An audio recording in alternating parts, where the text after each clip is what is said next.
My name is Eric Stewart. I'm with Code Green Community, and I'm doing an interview with Don Hall from Transition Sarasota.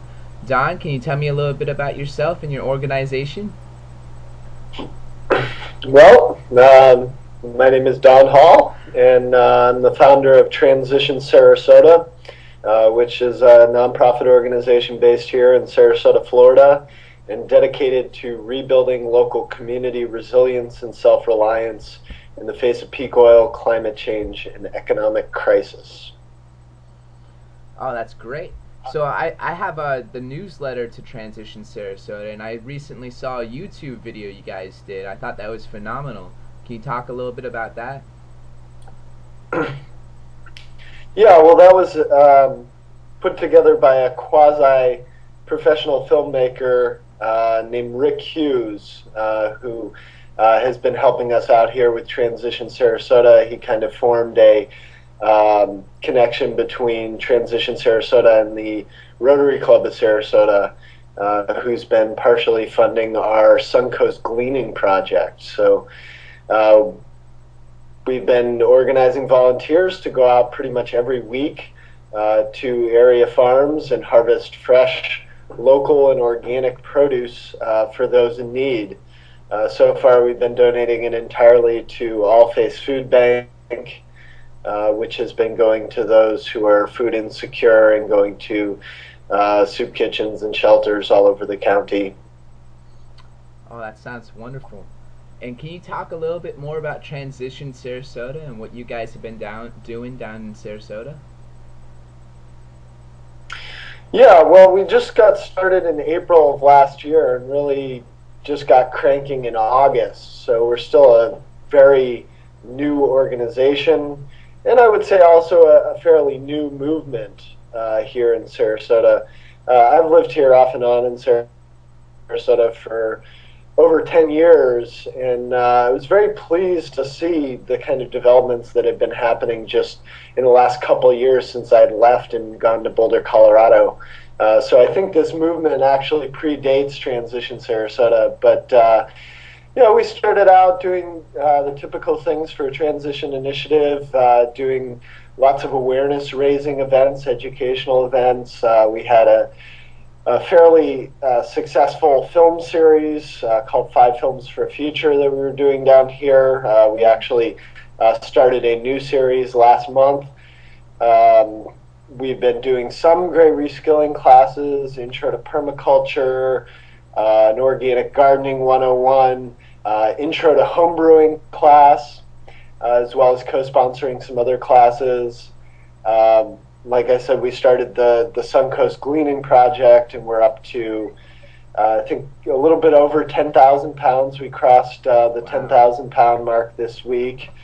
Our goal is 30,000 by May. And we've started a couple other projects. We started putting together Sarasota County's Eat Local Resource Guide and Directory, and has started in the very early planning stages of creating a local currency for Sarasota and Manatee area called Minnesota Let's. Wow, that's a lot of projects. Now, when we talked on a previous Skype, we were discussing something that you worked out with a Prezi called the Sarasota Work Groups. Did you want to go more into that, or? Well, sure. Well, I just lost your video. There it is. Yeah, I'm here.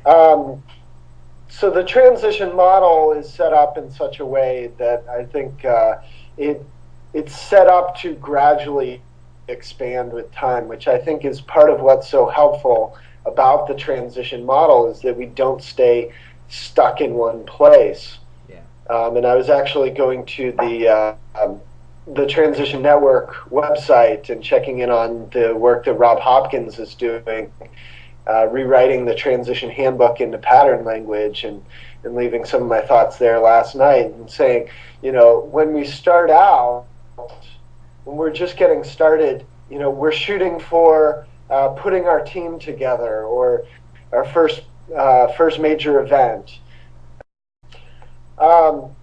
Sorry. Yeah, so the transition process is set up in such a way that it keeps us moving forward, and it keeps this movement expanding over time. So you start with an initiating group, a small group of people that are bringing transition to this community. They're doing awareness raising, they're kind of what we call laying the foundations or building relationships and partnerships through the community. And then eventually they're aiming for what's called a great unleashing and launching semi-autonomous working groups in the community. And then beyond that to creating this energy descent plan. And at each of those stages, there's a great expansion of the initiative, which I think we really need, because if we really want transition to achieve its aims of engaging an entire community in this work, of uniting a community behind a common vision, a positive vision for the future, we need to greatly expand out from that initial circle and really reach and capture the imagination of thousands of people in that community. Most definitely, yeah. I actually recently received the Transition Totnes action plan, and it goes on about Oh yeah. the energy descent action plan they just released, and it talks about pathways, and it breaks it down into different graphs, and it's really amazing. They spent a lot of time on really planning this out and planning out a pathway of how their community is going to move from where they are to where they want to be. And I like the idea of the work groups of breaking down those plans and actions so that each individual group can work on their what the people in that group are most interested in. Because I know with transition, you get a lot of diversity of people that are interested in food or in energy or in building. So by bringing all those different components to one central group and one central theme, that's why I like the transition model. And you were discussing the principles as well before we got cut off. I was wondering if you could bring that up again too, the new transition work that Rob Hopkins is doing. Yeah, so I think if you go to transitionnetwork.org/patterns, you probably know this, but your audience may not, that Rob Hopkins, who is the founder of the transition movement, wrote the Transition Handbook, is doing work recasting the transition process into what he calls a pattern language. So that's based on the work of Christopher Alexander, who's an architect and urban designer, and basically looking at what kind of patterns are emerging across the transition movement at every stage. What seems to be working, what seems to be taking hold in many transition initiatives throughout the movement, and compiling those. And it's a kind of more decentralized, less linear look at the transition process, which was originally conceived as 12 steps, which never were exactly really steps because they had things in it like honor the elders and let it go where it wants to go. Yeah. But now it's really explicitly saying that, transition isn't necessarily a linear process. I do think that there are these milestones that I talked about, the initiating group, the great unleashing, the working groups, the energy descent plan, and I think it's really important to keep one's eye on the next goal, the next milestone, because it keeps us moving forward. But I also think it's important to understand that this is a more complex process than just that. And it really, as you were just saying, it works off of the energy of those who are in the community. If we can harness the passions of those in the community, and we can harness or find those windows of opportunity as they open in our communities, I think we'll have a lot more success than kind of rigidly holding to a model. So you have, what I was saying was that, when you're first learning music, Anybody who's ever taken music lessons, their teacher might have told them that you need to learn the rules in order to break them. You know, so you may experiment with different kind of rhythms and time sequences, but you need to learn how to keep a beat first. And so I think understanding the transition model is really important, and then being able to improvise within that is also extremely important. Most definitely. And how do you think that we can see ourselves going to a beat of a common drum here in the bioregion of Tampa Bay?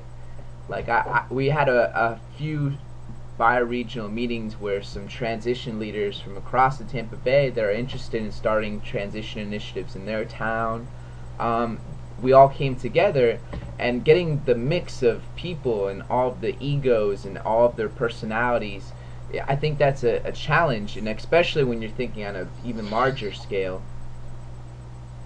That is the biggest challenge. Working together is often the biggest challenge. I think you know, I had never seen what you had done before. What you're doing right now with the kind of regional film showing and showing the same film home across the whole Tampa Bay bioregion in a couple of weeks. I think that's a great idea to get people, you know, having a common base of understanding, and to be having the same conversations across the whole region. So, you know, we've started a couple discussion courses down here in Sarasota, transition handbook discussion course, and one based on Chris Martinson's economic crash course. And I think those would also be really good things to propagate. As you know, we're going to start this month doing monthly calls with transition leaders throughout Florida to be able to share successes and our challenges and learn from one another.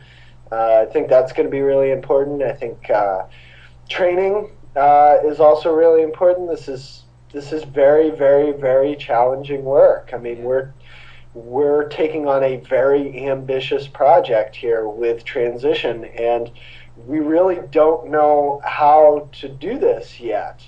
You know, some of us have more experience than others.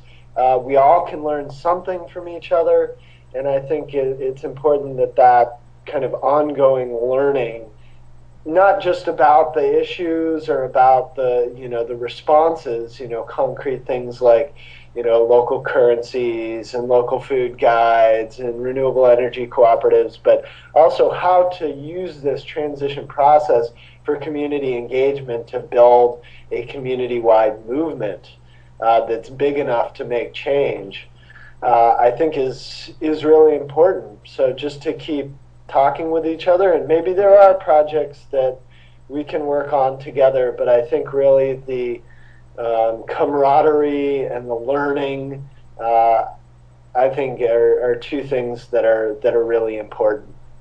Most definitely. Well, thank you very much, Don Hall. I appreciate this interview, and I really appreciate all the stuff you're doing down in Sarasota. Well, likewise. Thanks. It's great to be in this together. Yeah. See you around. Bye.